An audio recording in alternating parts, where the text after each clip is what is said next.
that allows us to build missile defenses to counter the different threats of today's world. We'll also move forward on ballistic missile defense cooperation. We must develop and we must deploy effective missile defenses.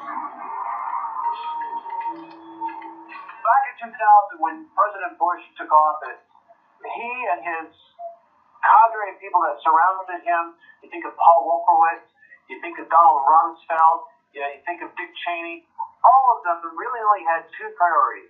One was to get rid of Saddam Hussein. The second was to build a missile defense system. All right, now let's get to the banger of this whole thing right here. And then I'm going to get right into the scriptures. I don't want to make this too long. This is right about here. This is different things that Esau has planned for the outer space, if they're not out there already.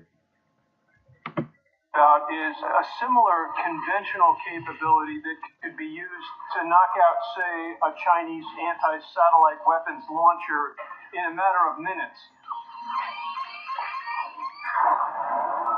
A number of concepts are being studied with this notion of prompt global strike. One is a orbiting space plane that would have the capability to be able to maneuver and also to fire weapons at a much faster pace than is currently the case.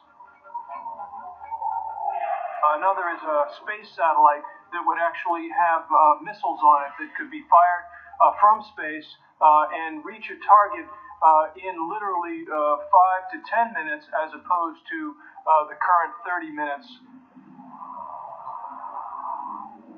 We're talking about a satellite system called Rods from God, which can put heavy tungsten metal rods from satellites onto the Earth to penetrate bunkers.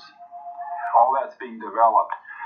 We've spent billions of dollars on research on these weapons, and a number of these weapons are getting ready for testing.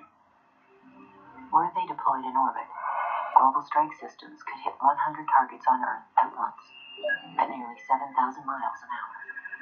There wouldn't be weapons of mass destruction, as defined in UN resolutions, but the destructive impact of a rod from God would match that of a nuclear warhead.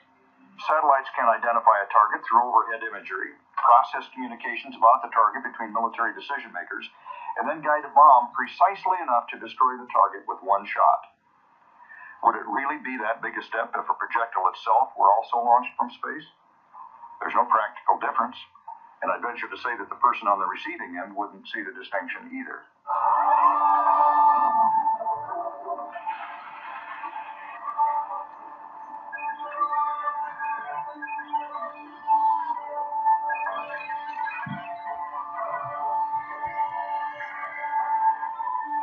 So that's pretty much it on this video. I'll post the link so I can check it out if they want to, look at it that much more, man. But hey, man, this is how you know that Esau's who is spoken of in the Bible in the book of Obadiah, man, because he's the one that set his nest in the stars, that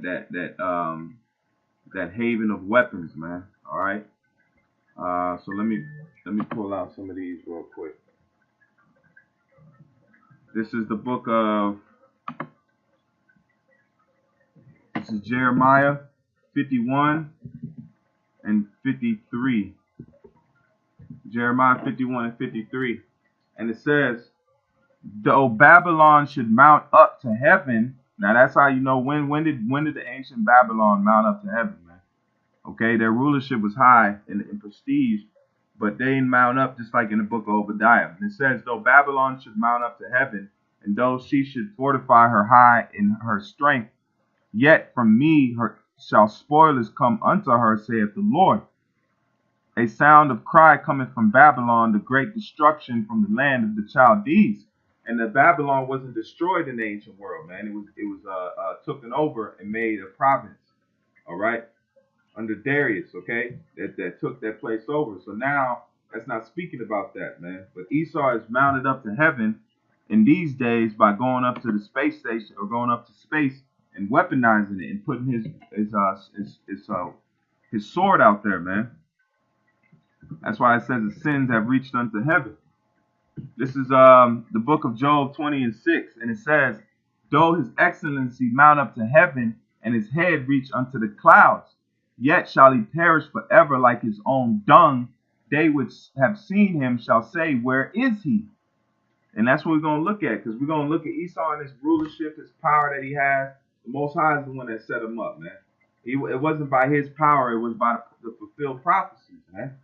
Okay, and then we're now at the end of that prophecy, and it's time for the Lord to raise up the children of Israel, his chosen, and put them in the land and set up them to rule the planet Earth under Yahweh Shah, man. Okay, this is the book of Isaiah 10 and 14.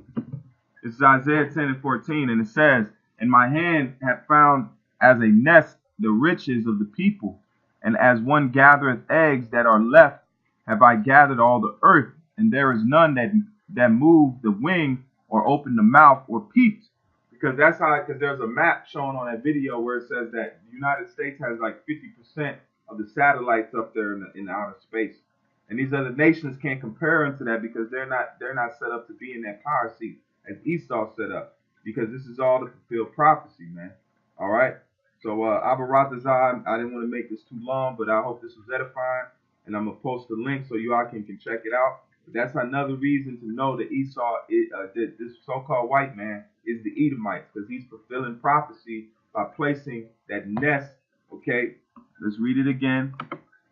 That in place group of weapons. All right. So that's how we can pinpoint this man is fulfilling prophecies. He don't even know it, man. So with that, I want to give all praise unto Yahweh Bashim Yahushai.